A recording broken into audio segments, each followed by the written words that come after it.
नमस्कार, स्वागत है आपका हमारी खास पेशकश कमोडिटी विशेष में आज हम बात करने वाले हैं गोल्ड और सिल्वर को लेकर, और साथ में खास करके चांदी पर खास तौर से बात होगी, क्योंकि सिल्वर इंस्टीट्यूट की 2024 को लेकर जो रिपोर्ट आई है उसके बाद अब कई तरह के सवाल निवेशकों के मन में, ट्रेडर्स के मन में हैं कि चांदी की चाल किस तरह की रह सकती है।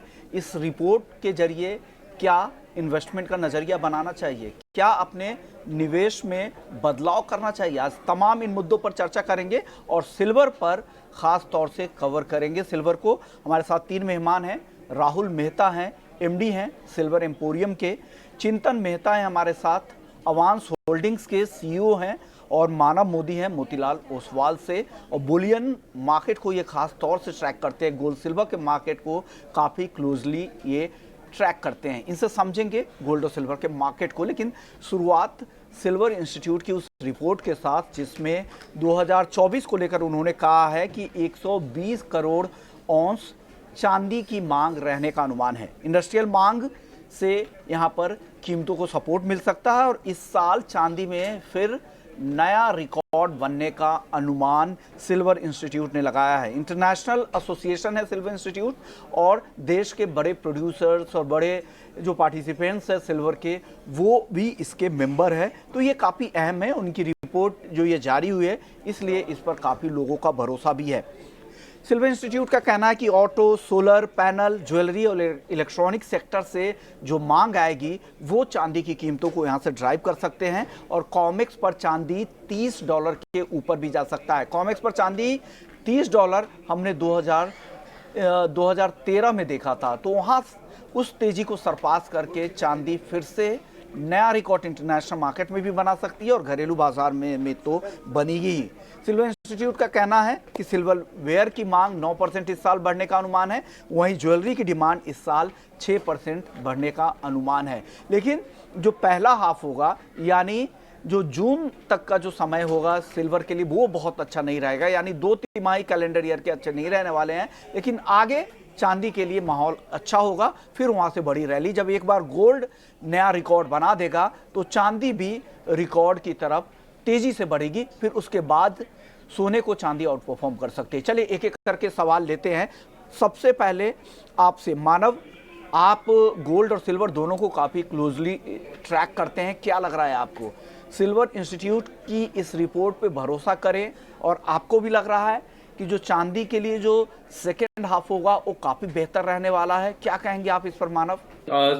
मेरे ख्याल से हम काफी समय से इसके बारे में बात कर रहे हैं कि डिमांड सप्लाई अब तक ये सिचुएशन थी कि डायरेक्टली एक कोरिलेशन नहीं बैठता था। जियोपॉलिटिकल टेंशन्स है या फिर सिल्वर, हालांकि हम जानते हैं इंडस्ट्रियल मेटल भी है, एक प्रेशियस मेटल भी है। 50% से ज्यादा का जो उत्पादन है सिल्वर का, इंडस्ट्रियल यूजेज में काम आता है। तो इसलिए सिल्वर में ये सारी चीजें डिमांड रिलेटेड है, सप्लाई रिलेटेड देखनी थोड़ी ज्यादा इंपॉर्टेंट हो जाती है। हम गोल्ड के कंपैरिजन में बात कर लेते हो।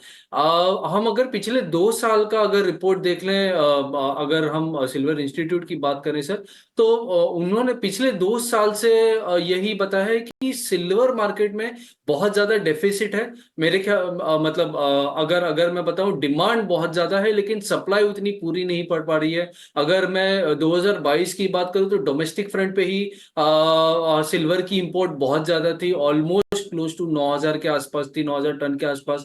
तो ये जो डिमांड है, ये जो मार्केट में उम्मीद है कि सिल्वर का यूजेज ना ही ज्वेलरी में, ना ही कॉइन में, बार में, लेकिन इंडस्ट्रियल यूजेज में, अगर हम इंडस्ट्रियल में भी और थोड़े डिटेल में जाए तो इलेक्ट्रिक व्हीकल्स की जो स्टोरी है, ग्रीन टेक्नोलॉजी की जो स्टोरी है, जहां पे सिल्वर का बहुत ज्यादा फायदा है, बहुत ज्यादा यूजेज है। तो ये सारी ही चीजें मेरे ख्याल से उस रिपोर्ट में बताई गई है कि इसलिए डिमांड बहुत ज्यादा सरपास कर सकता है सेकेंड हाफ में। हम वो उम्मीद रखते हैं कि सिल्वर का जो यूजेज है वो भी काम में आएगा इंडस्ट्रियल की तरफ। और जो जियोपॉलिटिकल जो टेंशन्स हैं, जो इन्फ्लेशन और इंटरेस्ट रेट के बीच में अभी जो कंफ्यूजन चल रहा है मार्केट में, उसमें भी थोड़ी क्लैरिटी आ जाएगी। ये सारी चीजें सेकेंड हाफ में सिल्वर को अच्छा खासा एक सपोर्ट दे सकती है। हम सिल्वर के बारे में लॉन्गर टर्म की अगर बात करें तो काफी समय से हम ये व्यू होल्ड करके चल रहे हैं कि सिल्वर का जो पेस है वो, because it's high beta high volatility है कमोडिटी में, तो पेस काफी ज्यादा हो सकता है, ये हम जरूर देखेंगे। एक एक लंबा अगर व्यू ले ले, अभी फिलहाल एक डिप हम आते हुए देख रहे हैं, मार्केट अपने आप को करेक्ट कर रहा है इंटरेस्ट रेट एक्सपेक्टेशन के साथ। लेकिन एक एक अगर 69,000 के आसपास हमें मिलता है डोमेस्टिक फ्रंट पे, जो इमीडिएट लेवल है यहाँ से, वहां पे एक बहुत अच्छा बाइंग बनता है। बाय ऑन डिप्स की स्ट्रैटेजी बिल्कुल हमें लॉन्गर टर्म फ्रेम में भी सिल्वर के लिए अपनानी चाहिए। मानव, एक और सवाल आपसे ही बैक टू बैक मैं लेना चाह रहा हूं। क्या लग रहा है, अगर आपको भी लग रहा है ये तेजी रहेगी, तो चांदी में इस साल के लिए 2024 के लिए आप लोगों का टारगेट क्या है? मोतीलाल ओसवाल की तरफ से आप लोग चांदी का क्या टारगेट 2024 में देख रहे हैं? बिल्कुल, अगर पूरे साल में लॉन्गर टर्म में अगर बात करूं तो क्वार्टर ऑन क्वार्टर बेसिस की अगर ब्रेकअप की भी अगर बात कर लें, तो first quarter definitely interest rate जो एक्सपेक्टेशंस है वो अपने आप को बैलेंस करेंगे। थोड़ा बहुत हम देखेंगे कि किस हिसाब से रेट कट अर्ली होते हैं, डिले होते हैं। हालांकि फेड के जो कमेंट्स हैं वो अभी यही बता रहे हैं कि मार्च में तो पॉज होगा, लेकिन मई में शायद एक रेट कट आ सकता है। लेकिन फिर भी क्वार्टर वन थोड़ा साइडवेज टू हायर हो सकता है। क्वार्टर टू में हम थोड़ी बहुत गिरावट आती हुई देख सकते हैं, जो क्वार्टर वन से जो एक कंटिन्यूएशन होगा। लेकिन quarter three and quarter four जैसे हम बात कर रहे हैं, उसमें बहुत अच्छी तेजी आ सकती है। अगर हम लॉन्गर टर्म टारगेट की बात करें तो मेरे ख्याल से 80 to 88,000 should be a longer term target. Annual basis पे अगर हम बात करें तो ये एक टारगेट डोमेस्टिक फ्रंट पे हम देखेंगे। चिंतन मेहता, आपसे भी मेरा यही सवाल होगा। आप पूरे साल के लिए चांदी का क्या टारगेट देख रहा है? आपको भी लगता है कि दूसरी छमाही चांदी के लिए बेहतर रहने वाली है? क्या कहेंगे आप? देखिए, आपने ये बहुत अच्छा सवाल पूछा है पूरा साल, क्योंकि एक रीजनेबल एस्टिमेशन देना बहुत पॉसिबल होता है। तो अगर आप देखोगे तो फेड में जैसे उन्होंने कहा, हर एक मेंबर जो धीरे धीरे कहता आ रहा है कि मार्च में रेट कट पॉसिबल नहीं है, बट 3 रेट कट आ सकते हैं जो second half of the year में हो सकते हैं। ये अपने आप में बहुत बड़ा पॉजिटिव फैक्टर है प्रेशियस मेटल या for that matter all other asset class, है ना। तो ये चांदी यहां से जो कि आप बहुत काफी नीचे के लेवल पे मिल रही है, जहां पे ये वैल्यू बाइंग बन रही है, तो इनको बहुत फायदा हो सकता है। तो सबसे पहली बात ये है कि जो ये इंटरेस्ट रेट है वो उसको बहुत हिट कर जाएगा और बहुत बेनिफिट दे देगा। दूसरा, अगर आप डिमांड सप्लाई के साइड से देखो तो चाइना में अभी ये $2.80 प्रीमियम पे ट्रेड कर रहा है, और इंडिया में भी बहुत अच्छी खरीदारी हम देख पा रहे हैं। Being a physical trader at एबिन्स, we are already seeing that the great demand, यानी लोगों को ये रेट इतना सोहा रहा है कि वो पूरे पैसे देके भी वो पूरी चांदी अपनी एज ए इन्वेस्टर की तौर पे लेके जा रहे हैं। ऐसा माहौल जब होता है तो थोड़ा अभी या उसके थोड़ा बाद इनको एक बार तेजी लानी पड़ती है, क्योंकि लोगों को उस भाव पे वो चांदी चल रही है, वो कमोडिटी एक्सेप्टेड है। तो चांदी में तेजी बनी जाएगी सेकंड हाफ में। सिल्वर इंस्टीट्यूट से बिल्कुल सहमत हूं, यहाँ पे चांदी में एक बहुत अच्छी खरीदारी की जगह है। तो अब ये 70,500 के लेवल पे, जहां पे 70,000 और 70,500 के लेवल के बीच में जहां ट्रेड कर रही है, यहाँ बाई बनाना चाहिए। 66,000 के स्टॉप लॉस से उसको पूरे साल आप होल्ड करो, आपको कम से कम 75,000 रुपए का रेट मिल सकता है। और अगर ये रेंज टूटी तो ऊपर में आपको 80,000, और 80,000 टूटा तो बहुत ही एक नए जोन में आ जाएगी, जहां पे आपको बहुत अच्छी रिकवरी और बहुत अच्छा रिटर्न मिल सकता है। तो यहाँ पे चांदी बाय ऑन डिप्स करके लेना चाहिए, और 66,000 के स्टॉप लॉस के साथ उसको बाय करते रहना चाहिए। ओके, यानी दोनों एक्सपर्ट्स को लगता है कि पहली छमाही चांदी के लिए बहुत बढ़िया नहीं रहने वाला, लेकिन दूसरी छमाही अच्छी रहेगी, जैसा सिल्वर इंस्टीट्यूट की भी रिपोर्ट में कही जा रही है। अब राहुल मेहता जी से भी एक सवाल ले लेते हैं। राहुल मेहता, आपसे मेरा सवाल होगा, क्या लग रहा है आपको दिवाली तक चांदी का भाव क्या आप देख रहे हैं और किस दायरे में रहेगी? क्योंकि पिछली बार आपसे बात हुई थी तो आपने कहा था कि 70,000 से 74,000 चांदी का दायरा आपको दिख रहा है शॉर्ट टर्म के लिए, लेकिन इस साल के लिए या आगे के लिए अगर आप देखें तो क्या टारगेट आप एक्सपेक्ट कर रहे हैं चांदी में? आपको क्या लग रहा है चांदी में किस तरह की चाल रहेगी आगे? सी लॉन्ग टर्म में चांदी में अभी भी हायर लेवल्स इंटैक्ट है। 85,000 टू 90,000 अगली दिवाली ये आने वाली दिवाली लग रही है। मगर काफी कुछ इसमें फैक्टर प्ले करेगा, जैसे फेड रेट इंटरेस्ट घटाती है नहीं घटाती है, कब घटाती है, तो काफी एक्सटर्नल फैक्टर्स प्ले करेंगे उसके लिए। मगर ओवरऑल अगर फिजिकल कंजप्शन डिमांड देखने जाए तो ज्वेलरी की एक्सपोनेंशियल डिमांड हो रही है। ज्वेलरी की, सिल्वर ज्वेलरी की काफी अच्छी डिमांड है। सिल्वर आर्टिकल्स की भी डिमांड काफी स्टेडी है। तो अगर डिमांड कंजम्पशन डिमांड देखें तो कंजम्पशन डिमांड काफी स्टेडी है। बट इंडस्ट्रियल डिमांड है, वहां से काफी कुछ मूवमेंट आएगा गोल्ड और सिल्वर की प्राइसेस में। राहुल मेहता जी, आपसे मेरा एक सवाल होगा डिमांड को लेकर। आपके स्टोर से किस तरह की रिपोर्ट आ रही है चांदी की डिमांड की? किस तरह के रेंज की, किस तरह के टिकट साइज की ज्यादा डिमांड चांदी में है? डिमांड का ट्रेंड बताइए चांदी मार्केट में। सी ओवरऑल देखना जाए तो चांदी में बर्तनों की डिमांड काफी स्ट्रांग है। मतलब फिजिकल यूज के लिए, अपने पर्सनल यूज के लिए चांदी के डिनर सेट्स हो गए, चांदी के ग्लास सेट्स हो गए, ड्राई फ्रूट बॉक्सेस हो गए। अभी शादी ब्याह की सीजन चल रही है, शादी में गिफ्टिंग का काफी अच्छा डिमांड चल रहा है। मगर ये तो डिमांड हम लोग आर्टिकल्स की देखने जा रहे हैं। मगर सिल्वर डिमांड की जो न्यू एज पॉपुलेशन है, जो न्यू एज कंज्यूमर्स है, उनकी सिल्वर ज्वेलरी की डिमांड काफी स्ट्रांग आ रही है। जो हम लोग पहले देखते थे कि चांदी के इंडिविजुअल ज्वेलरी के स्टोर नहीं होते थे, अभी काफी हम लोग ये नेक्स्ट क्वार्टर में भी काफी नए सिल्वर ज्वेलरी के स्टोर्स खुल रहे हैं। तो स्पेसिफिक सिल्वर स्पेसिफिक स्टोर्स की काफी नए स्टोर्स बन रहे हैं, क्योंकि इसकी डिमांड काफी स्ट्रांग है। चिंतन, आपने पूरे साल के लिए तो बता दिया, लेकिन अगर फरवरी और मार्च, फरवरी के जो बचे हुए कुछ दिन हैं वो और मार्च, इन 2 महीने में क्या लग रहा है आपको? किस तरह की चाल चांदी की रहेगी? यानी शॉर्ट टर्म में क्या लग रहा है? पोजिशनली चांदी आपको कैसी दिख रही है? क्या रेंज ध्यान रखे? कितनी गिरावट आए तो चांदी को खरीद ले और कब निकल जाए? इन 2 महीनों के लिए सिर्फ बताइए चिंतन। देखिए, फरवरी और मार्च, फरवरी में जो दिन बचे हुए और मार्च यानी आप मोटा मोटी 45 डेज 50 डेज की बात कर रहे हो। यहाँ पे ये बहुत ज्यादा जो स्टेटमेंट आ रहे हैं यूएस से, जो यूएस फेड के जो स्टेटमेंट आ रहे हैं, या जो रेड सी वगैरह में जो सिचुएशन अभी क्रिएट हुई है, इस दोनों पे वो बहुत ज्यादा डिपेंडेंट करेगी। आप देख रहे होंगे कि बार बार फेड बोल रहे हैं कि ये टॉप हो चुका है इंटरेस्ट रेट का, यहां से हम इंटरेस्ट रेट ऊपर बढ़ाना नहीं चाह रहे, लेकिन घटेगी कब उसके लिए बहुत सारे वेरिएशन आ रहे हैं कि डेटा डिपेंडेंट रहेगा, उनको और बहुत सारे कंफर्मेशन चाहिए डेटा से, तब जाके वो घटाना चालू कर दे, ताकि वो लोग जल्दी ना कर दे और इन्फ्लेशन का जो उनका टारगेट है नियर टू 2%, उसके तरीकों पहुंचने की शुरुआत कर सके। तो मुझे ऐसा लग रहा है कि एज ऑफ नाउ ये बहुत ज्यादा तेजी की तरफ नहीं रहेगी, और ये जब बहुत ज्यादा नीचे आए, जैसे फॉर एग्जांपल किसी दिन 1,000-1,500 रुपए का फॉल आए, तो उस दिन बाई करके उसको ऊपर बेचने और ट्रेडिंग की सलाह रहेगी। तो 68,000 और 70,500 के बीच में उसको बाई करना चाहिए विद स्टॉप लॉस ऑफ 66,000, और ऊपर में 72 से 75,000 के बीच में अगर मिले, 72 और 73,000 रादर के अंदर मिले, तो उसको सेल कर देनी चाहिए। तो ये 45 दिन के लिए ट्रेडिंग के हिसाब से इसको करना चाहिए, होल्डिंग पोजीशन नहीं बनानी चाहिए। बिल्कुल सिमिलर सवाल आपसे भी होगा मानव, आपको क्या लग रहा है फरवरी और मार्च में किस तरह की चाल चांदी की लग रही है? क्या दायरा रहेगा? जो बचे हुए दिन फरवरी के हैं और मार्च पूरे महीने के लिए, यानी करीब 1.5 महीने के हिसाब से अगर चांदी को देखा जाए तो क्या लग रहा है आपको? चांदी की चाल किस तरह की दिख रही है यहाँ? तो अगर हम फरवरी मार्च के लिए ही बात कर रहे हैं, तो मेरे ख्याल से जैसे मैंने बात की 69,000 का जो लेवल है इमीडिएट बेसिस पे, वहां पे एक बहुत अच्छी बाइंग बन सकती है। उस लेवल पे अगर आता है, हम एक क्रिटिकल जंक्चर पे है करंटली। लेकिन अगर हम ये 1-2 महीने के हिसाब से अगर हम बात करेंगे तो 71,000 के ऊपर एक इमीडिएट रेजिस्टेंस है, 71,000, उसके ऊपर 73,000 एक अगला एक टारगेट हो सकता है। तो 69,000 के आसपास अगर बाइंग अपॉर्चुनिटी मिलती है तो 71 और 73 should be a possible target to look at. Okay, यानी आपको लग रहा है कि चांदी 69,000 के आसपास खरीदारी बनती है।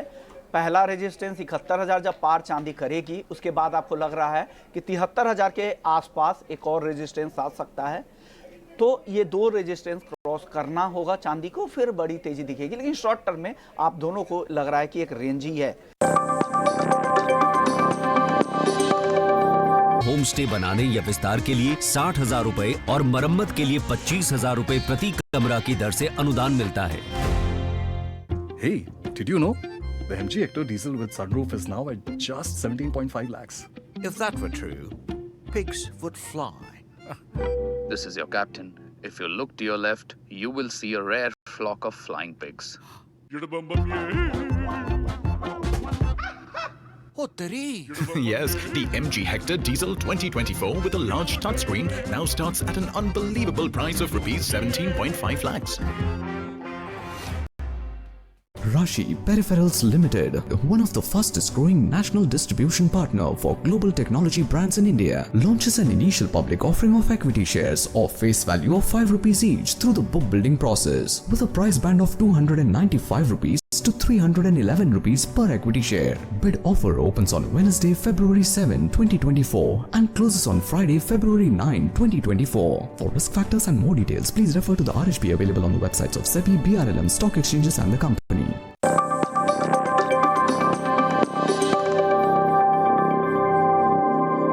चलिए अब एक और सवाल चिंतन मेहता जी आपसे होगा, क्या गोल्ड को आउट परफॉर्म चांदी करेगी या गोल्ड का प्रदर्शन बेहतर रहेगा इस साल के लिए? अगर गोल्ड का नजरिया अगर मैं आपसे जानना चाहूं चिंतन मेहता जी, तो क्या लग रहा है, किस तरह की चाल गोल्ड की आपको दिख रही है? और अगर दोनों एसेट क्लास में गोल्ड या सिल्वर दोनों में से कोई एक को चुनना होगा तो आप किसे प्रेफर करेंगे? कौन आपको ज्यादा स्टेबल, कम जोखिम भरा लग रहा है? चिंतन आप बताएं। देखिए, चांदी है ना, जब भी रैली आती है गोल्ड और सिल्वर में तो हमेशा गोल्ड को आउट परफॉर्म करती है, बट चांदी के अंदर आपको रिट्रेसमेंट भी उतने ही मिलते हैं। जबकि गोल्ड एक बार ऐसा होता है कि वो एक लेवल पकड़ लेता है तो फिर वो बहुत मजबूती की चाल चलता है। तो अगर किसी आज के यहाँ पे जहां पे अपने पास इतनी सारी अनसर्टेनिटीज है, ग्लोबल अनसर्टेनिटीज है, जहां पे दुनिया भर के अलग अलग रीजन में बहुत सारे वॉर सिचुएशन चल रहे हैं या फिर अनरेस्ट सिचुएशन चल रहे हैं, प्लस इंटरेस्ट रेट के ऊपर, टाइमिंग के ऊपर हम अनसर्टेन है, तब मैं मेरे एंगल से मैं एज ए ट्रेडर ये बोलना चाहूंगा कि हम तो जो करें तो हम गोल्ड के अंदर पोजीशन बनाएंगे, क्योंकि गोल्ड के अंदर बेशक आपको रिटर्न थोड़े कम मिल सकते हैं चांदी की जगह पे, पर आपका रिस्क भी बहुत कम होता है। तो अगर आप रिस्क एडजस्टेड रिटर्न की अगर आप बात करें तो gold makes a classic case of investment. तो मुझे यहाँ पे लग रहा है कि दिसंबर तक ये नया हाई बना सकता है और 2100 अगर ब्रेक करे तो 2200 की तरफ ये चल सकता है, क्योंकि हर चीज उसके फेवर में है। आप अगर देखो तो gold as a currency standard का रिसर्जेंस हो रहा है। अगर आप देखो, मैं इसके हिसाब से ये बोलना चाहता हूं कि वर्ल्ड ओवर अगर आप देखो तो सेंट्रल बैंक की बाइंग आपको 2022 और 2023 में पूरी देखने को मिली। ये जो डी डॉलराइजेशन जो हो रहा है उसका ये पार्ट है, जो जहां पे यूएस से जो ये सैंक्शन डाल दिया रशिया और यूक्रेन में, तो हर एक कंट्री को ऐसा लगता है कि कहीं ना कहीं उनकी असेट जो है वो फ्रीज हो सकते हैं या उनकी करेंसी को भी प्रॉब्लम हो सकता है, तो उनको ये डाइवर्सिफाई करना है। तो डी डॉलराइजेशन ने भी गोल्ड को बहुत सपोर्ट दिया है। अकेले चाइना ने 2023 में 225 टन गोल्ड परचेज किया, 223 टन गोल्ड परचेज किया हुआ है। तो गोल्ड के अंदर तो बाइंग बनती रहेगी और डाउनवर्ड इंटरेस्ट साइकिल उसके भाव को सपोर्ट करेगा और नए हाई अपने को देखने को मिल सकते हैं। तो मैं गोल्ड के ऊपर खूब बुलिश हूं और रिस्क एडजस्टेड रिटर्न वाइज मुझे गोल्ड अच्छा लगता है देन सिल्वर, बिकॉज चांदी के अंदर रिट्रेसमेंट बहुत आते हैं और आपको एक बार के लिए वो बहुत डरा सकता है आपकी बाई पोजीशन पे। ओके, यानी आपको सोने में ज़्यादा आप बुलिश, आपको लगता है कि सोना बेहतर है निवेश के लिए, क्योंकि यहाँ पे जोखिम भी कम है, स्थिरता भी ज़्यादा दिखती है और निवेश के लिए, निवेशकों के लिए ये ज़्यादा बेहतर विकल्प हो सकता है। आपको सोना किधर जाता दिख रहा है? मानव मोदी सर, क्या लग रहा है मानव मोदी, आपको गोल्ड में इस साल किस तरह की चाल दिखती है? मेरे ख्याल से गोल्ड में हम बहुत ज्यादा स्टेबिलिटी देख रहे हैं। जैसे चांदी में मैंने बात की, वोलेटिलिटी है, एक ब्रॉडर रेंज में है लेकिन वोलेटिलिटी है। हम कुछ समय ऐसे देखते हैं कि जहां पे बहुत ज्यादा मूव है लेकिन स्टेबिलिटी काफी है गोल्ड में। जियोपॉलिटिकल टेंशन नीचे में सपोर्ट करते जा रहे हैं, जैसे हम मिडल ईस्ट टेंशन देख रहे हैं। डॉलर इंडेक्स की चाल हमने पिछले 1-2 हफ्ते से आती हुई देखी है, जहां पे 104.50 104 के आसपास उस स्तर में हम डॉलर इंडेक्स को ट्रेड करते हुए देखते हैं। लेकिन उसके सामने गोल्ड जो सोना है वो बहुत ज्यादा स्थिर है। 62,000 के आसपास, 61,800 के आसपास हम गोल्ड को होवर करते हुए देखते हैं, ट्रेड करते हुए देख रहे हैं। मेरे ख्याल से यही जो रेंज है गोल्ड में आगे जाके भी कंटिन्यू रह सकती है। बहुत ज्यादा गिरावट हम एक्सपेक्ट नहीं कर रहे हैं गोल्ड में। अगर नीचे में 61,500 के आसपास हमें गोल्ड मिलता है तो बहुत अच्छा बेट हो सकता है बाइंग के लिए। बाइंग ऑन डिप्स की स्ट्रैटेजी ही मेंटेन करनी चाहिए। ऊपर की तरफ अगर हम देखें, जैसे मैंने बात की, रेट कट के एक्सपेक्टेशन जैसे जैसे मार्केट में आते जाएंगे, फिर वापस वो डिस्काउंटिंग फैक्टर आएगा। इकोनॉमिक नंबर्स अभी हाल फिलहाल में थोड़े बहुत मिक्स्ड है। जैसे हमने रिसेंटली देखा, लेबर मार्केट और retail sales data, consumer confidence थोड़ा बहुत पॉजिटिव था, बेटर देन एक्सपेक्टेशन था, लेकिन उसके सामने private payrolls, housing numbers, industrial production, ये सब थोड़े बहुत बिलो पार थे, बिलो एक्सपेक्टेशन थे। मैन्युफैक्चरिंग पीएमआई, तो ये सब थोड़ा बहुत जब स्टेबल होगा, मार्केट में ग्रोथ जो फियर है वो अगर हम आता हुआ देखते हैं या रेट कट एक्सपेक्टेशंस बढ़ते हैं, तो कहीं ना कहीं गोल्ड को और अच्छा पुश मिल सकता है। इमीडिएट बेसिस पे 63-500 शुड बी अ लेवल जो हमें एक दो महीने के हिसाब से देखना चाहिए। अगर वो लेवल निकलता है, हम ऊपर की तरफ एक 64-500 का लेवल एक्सपेक्ट कर सकते हैं। लेकिन इमीडिएट बेसिस पे मेरे ख्याल से 61-500 के आसपास बाइंग करके 63-500 के आसपास का एक टारगेट हमें रखना चाहिए। ओके, यानी आपको यहाँ से सोने में ज़्यादा गिरावट नहीं दिखती है।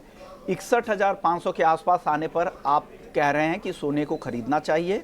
शॉर्ट टर्म में, छोटी अवधि में सोना 63,500 रुपये तक जा सकता है। अगर इसके ऊपर अगर सोना निकलता है 63,500, तो सोने में बड़ी तेज़ी की भी संभावना आपको लग रही है। ये व्यू मानव मोदी जी का है। चलिए अब शॉर्ट टर्म की बात कर लेते हैं। शॉर्ट टर्म में यानी मार्च तक के लिए, यानी पहले क्वार्टर के लिए, इस कैलेंडर ईयर के लिए, चिंतन मेहता जी आप बताएं, क्या लग रहा है आपको? सोने की चाल किस तरह की लग रही है शॉर्ट टर्म में? देखिए 2010 का एक अच्छा स्पॉट का जो लेवल है, जहां से गोल्ड बार बार सपोर्ट ले रहा है, अगर वो टूटा तो नीचे में 1980 would be a very good buy. यहाँ पे बाय ऑन डिप्स की ही मेरी सलाह रहेगी। अगर आप ओआई देखो तो वंस अगेन जो आपका ओआई है वो कम तरफ नजर आ रहा है। 4,10,000 4,20,000 के बीच में का ओआई रह गया, यानी जब ये नीचे आ रहा है तो उसके अंदर उसको पार्टिसिपेशन नहीं मिल पा रहा है। और अगर आप मैनेज मनी भी देखो सीएमई के ऊपर, तो वो 50-52% के बीच में आ गए हैं। तो अभी तक ईटीएफ में बाइंग नहीं आ रही है। बट अब अगर आप देखो तो कॉमेक्स की इन्वेंट्री भी पूरी उठ रही है। उसका मीनिंग क्या है कि वर्ल्ड ओवर इसके अंदर डिमांड है। चाइना के अंदर आज अगर आप एसजीई में देखो तो $50 का प्रीमियम चल रहा था, वो अभी $20 चल रहा है। बट क्योंकि अभी चाइनीज न्यू ईयर आ रहा है, और उसका मीनिंग है वो बहुत ही ज्यादा डिमांड है। तो मुझे लगता है buy on dips would be a best idea, और 1980 can be a great support. 2010 ही तोड़ना बहुत मुश्किल लग रहा है, बट अगर वो टूटे तो वो बाइंग अपॉर्चुनिटी है, और 1980 पे आपको वहां से आपको रिवर्सल देखने को मिल सकता है। ओके, यानी आपको लग रहा है कि गिरावट पर सोना खरीदना चाहिए। आप बताएं मानव मोदी, आपको क्या लग रहा है शॉर्ट टर्म के लिए, मार्च तक के लिए किस तरह से ट्रेड करना चाहिए पोजिशनल ट्रेडर्स को लिए, उनके लिए क्या सलाह है? गोल्ड की सर, ये एक दो महीने में जैसे हमने बात की है, रेट कट एक्सपेक्टेशंस जैसे जियोपॉलिटिकल टेंशन्स हैं, लेकिन वो इतने ज्यादा इम्पैक्ट अब नहीं कर रहे हैं, बिकॉज बाकी सारे फैक्टर्स थोड़े ओवर प्ले कर रहे हैं, ओवर पावर कर रहे हैं। तो मेरे ख्याल से जैसे एक साइडवेज मोमेंटम जो हम अभी के हाल फिलहाल के मार्केट में देख रहे हैं, वैसा ही एक मोमेंटम है सकता है, लेकिन sideways to higher rule out नहीं करना चाहिए। तो बाय ऑन डिप्स की जो स्ट्रैटेजी है वो बहुत अच्छी वर्क करनी चाहिए। तो जैसे हमने लेवल्स की बात की है, वही लेवल्स का अगर हम पकड़ के चलेंगे तो साइडवेज टू हायर जैसी एक मूव हमें डेफिनेटली गोल्ड में आती हुई दिखेगी। ओए, यानी व्यू बिल्कुल साफ है कि 61,500 के आसपास आप लोग कह रहे हैं कि खरीदारी करें। मानव मोदी को लगता है कि गिरावट पर सोने को खरीदना चाहिए। चिंतन, अब आपसे मेरा सवाल ट्रेडर्स के लिहाज से होगा, जो ट्रेडिंग कर रहे हैं, डे ट्रेडिंग कर रहे हैं या 2-4 दिनों के लिए ट्रेड कर रहे हैं, उनके लिए गोल्ड और सिल्वर, इन दोनों काउंटर में आप क्या सलाह देंगे? किस तरह की राय बन रही है? ट्रेडर्स, मैंने आप जैसे बताया, गोल्ड के अंदर तो बाय ऑन डिप्स ही बनाते रहना चाहिए, और उसको लॉन्ग टर्म के हिसाब से पोजीशन को ट्रेड करते रहना चाहिए। अगर आपको मिलता है 2010 के करीबन, अगर आपको बाई करने को मिलता है, तो वहां पे एक पोर्शन बाई करके आप 2040 और 2050 के बीच में उसको आप बेच सकते हो इंटरनेशनल टर्म स्पॉट लेवल पे। और अगर चांदी है तो चांदी में अवॉइड करूंगा अभी एज ऑफ नाउ भाई। यहां से और अगर 1-1.5 रुपए टूटती है, 68,900 69,000 के अगर भाव आते हैं, तो वहां पे से मैं ट्रेड के लिए उसको बाई बनाऊंगा, क्योंकि ऊपर मैं 72-73 में अगर मैं उसको सेल कर पाऊं। Gold buy on dip immediately, चांदी wait hold, if it comes down तो वहां पे उसको बाय ऑन डिप्स का पोजीशन बनाना चाहिए। ओके, यानी आपको लग रहा है कि गिरावट पर सोना खरीदे बजाय चांदी के जो ट्रेडर है शॉर्ट टर्म में, सोने में ही आपको ज़्यादा दम दिख रहा है। ये ट्रेडर्स के लिए सलाह है। अब आखिरी सवाल राहुल मेहता आपसे होगा। दिवाली तक के लिए मैं आपसे टारगेट जानना चाह रहा हूं, या दिवाली या साल अंत तक के लिए आप बता दीजिए, 90,000 रुपए तक भी चांदी आपको क्या इस साल में जाती दिख रही है? आप क्या कहेंगे इस पर?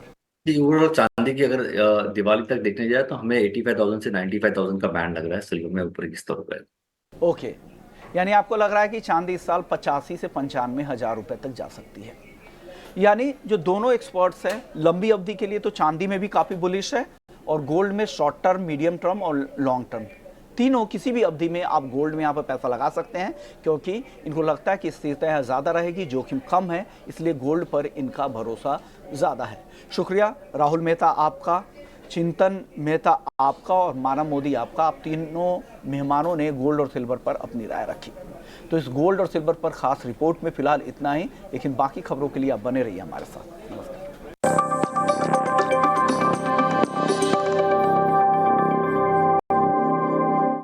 इतना पानी आ गया है।